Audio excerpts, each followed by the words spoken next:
Good morning everyone, সবাই কেমন আছো? আশা করি ভালো আছো। আমিও ভালো আছি। পুতুলদের ব্লগে নতুন একটা ভিডিওতে তোমাদের অনেক অনেক স্বাগতম। কালকে বললাম যে ননদের ছেলে এসছে, আর ননদের ছেলেটা আমার ছেলের বয়সী, মানে বন্ধু বন্ধু হয়। একেই তো আমার ছেলে পড়ে না, তার উপরে চলে এসছে বন্ধু পার্টনার, মানে ওর ক্লোজ ফ্রেন্ড বলতে ওরা দুজনেই। আমার ছেলে কয়েক মাসের বড়, ও কয়েক মাসের ছোট। তো ভাই দাদার কোনো রিলেশন নয়, এদের বন্ধুত্বের সম্পর্ক।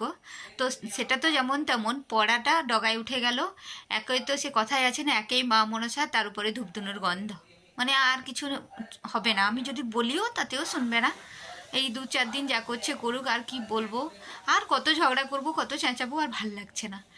তো কালকে ওরা ওই ঘরটাতে ঘুমিয়েছিল, আর আমি এই ঘরটাতে একা ঘুমিয়েছিলাম। আজকে তো সারাদিন কিভাবে কাটে, আর কত মেঘলা, তোমাদেরকে সবটাই শেয়ার করবো। চলো টাটা। মামার ঘরে এসে যদি কাউকে পড়তে হয় তাহলে কি অবস্থা হয় তার। মামার ঘরে এসে যদি কাউকে পড়তে হয় তাহলে তার কি অবস্থা হয় শুধুমাত্র সেই জানে। কিছু বলবে? কিছু বলবে? সব বড় মামি কাছে কিছু বলবে তুমি?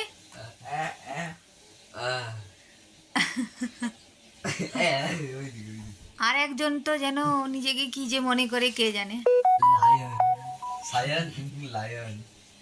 আর কালকে একটা প্রয়োজনীয় জিনিস কিনেছি।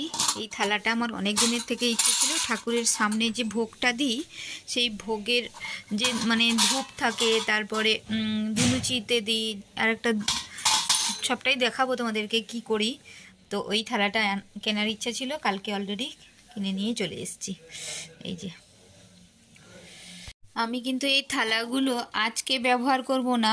1 জানুয়ারি থেকে ঠাকুরের জন্য নতুন বছরে নতুন নতুন জিনিস, এই জন্য এটা আমি কিনেছি।